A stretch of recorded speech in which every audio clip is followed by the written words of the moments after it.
boa noite. Meu nome é Silvana Bassani e eu venho aqui conversar com vocês sobre um pouquinho sobre TDAH.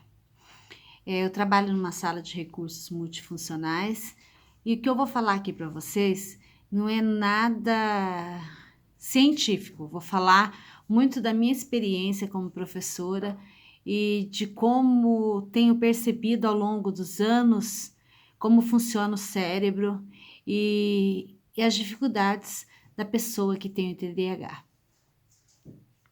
Primeiramente, quero dizer para vocês que há 12 anos trabalho na área e que cada aluno é particular e único nas suas diferenças. Por isso, ele não pode ser comparado com um outro aluno que tem o mesmo problema, que tem o mesmo laudo. Mesmo que você receba 5, 10 alunos com o mesmo laudo de TDAH, possivelmente eles não terão as mesmas habilidades ou as mesmas dificuldades, porque o cérebro pode, em algumas áreas, funcionar de forma diferente em alguns alunos. Também quero dizer para vocês que nem todo aluno TDAH tem a hiperatividade. Então, alguns deles nem são notados em sala de aula porque são quietos demais. Sabe aquelas crianças, aqueles alunos de 6º ano, 7º ano, que não abre a boca, que o professor não percebe nada, sempre quietinho, mas que chega na hora da prova, você pensa que ele entendeu tudo e ele não entendeu nada. Ele tira nota muito baixa na prova.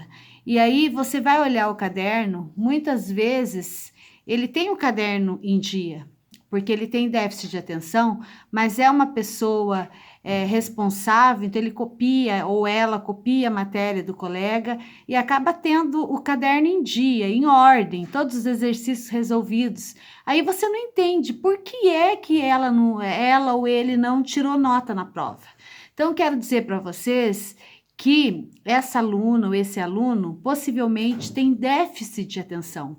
Ela pode não ter agitação motora, mas ela pode ter agitação mental.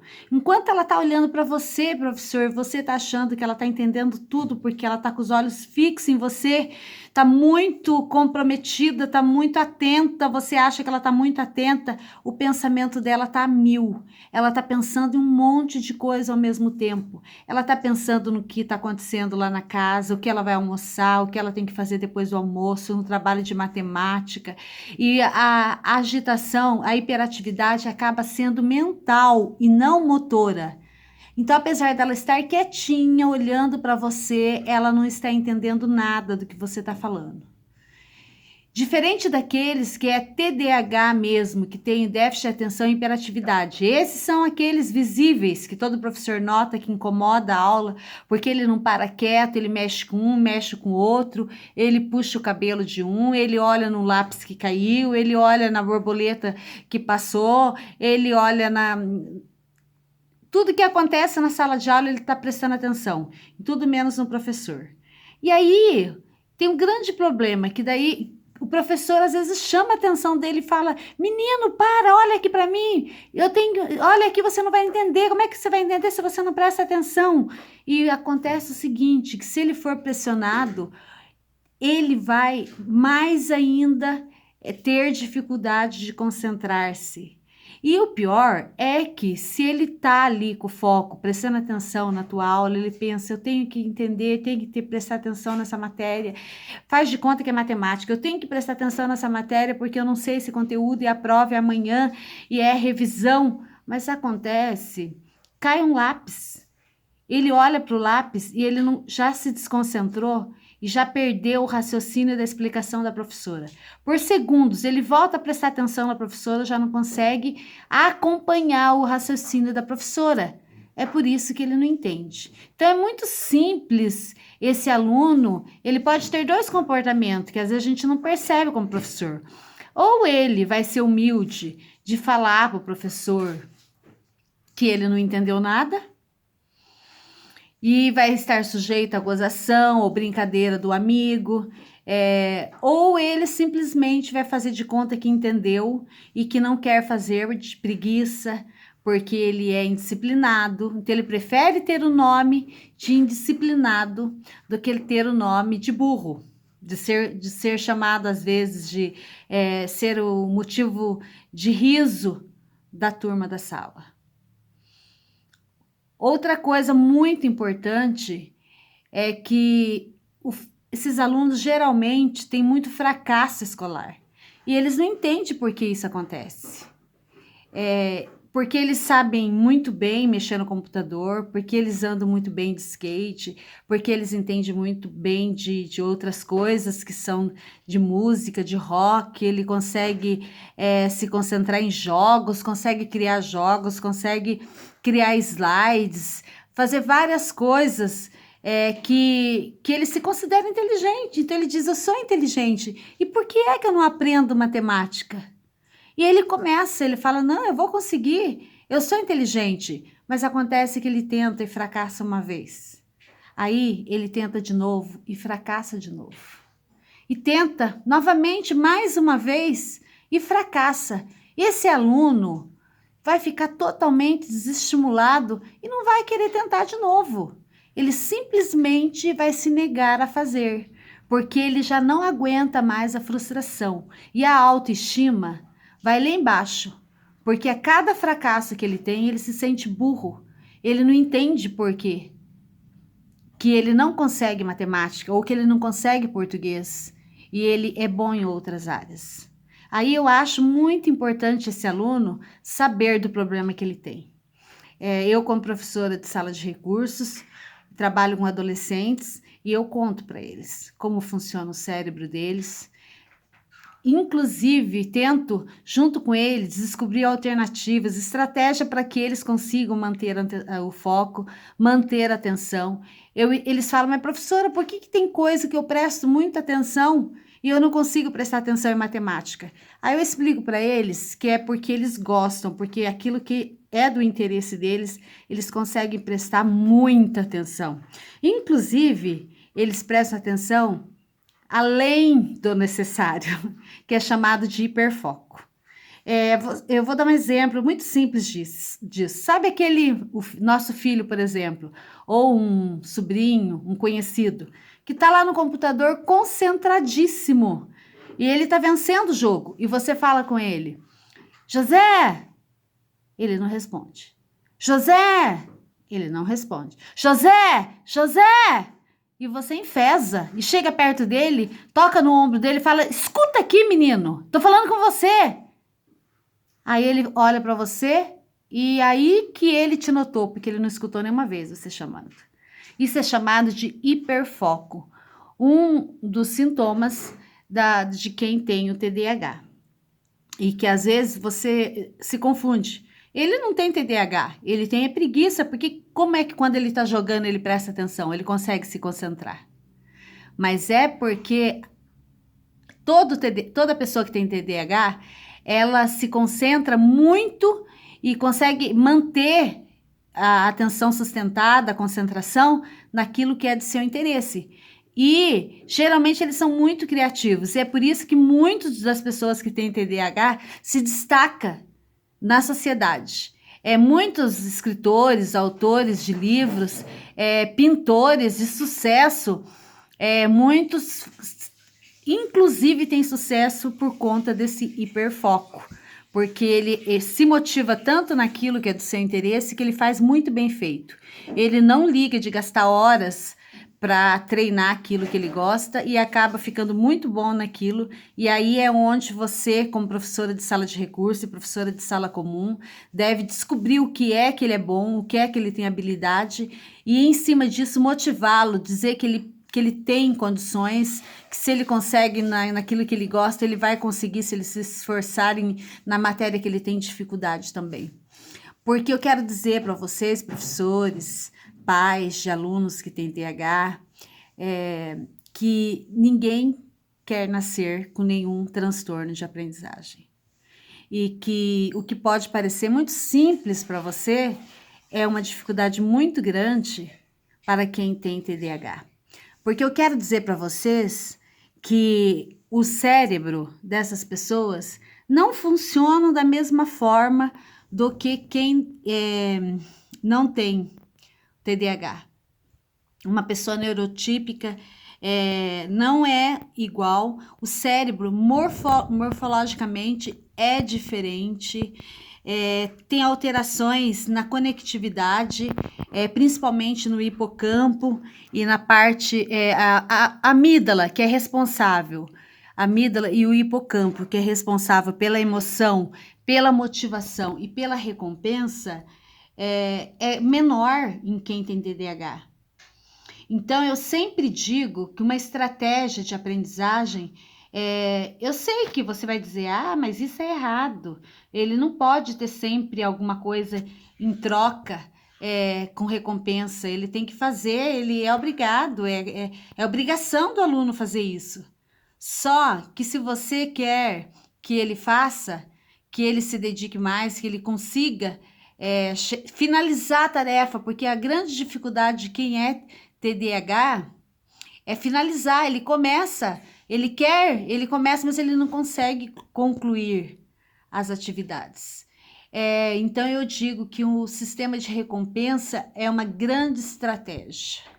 Esse sistema de recompensa não é você dar presente, dinheiro, coisa de grande valor, mas simplesmente você elogiar esse aluno, você falar assim, olha, hoje se você fizer todas as tarefas, você vai ter 15 minutos de folga, eu te deixo sair mais cedo, para realizar alguma atividade na biblioteca, sei lá, alguma coisa que para ele é recompensa, porque aí sim ele vai ter uma motivação para continuar o trabalho, porque não é culpa dele, mas o cérebro dele funciona assim.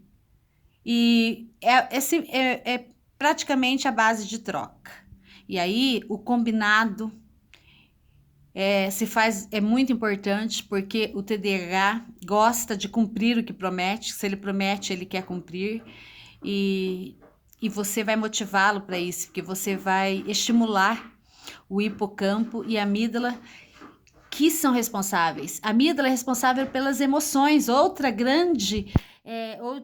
trunfo que os professores têm em mãos e que às vezes nem percebem, é que a emoção está relacionada com o aprendizado com todos os alunos, e principalmente com quem tem TDAH.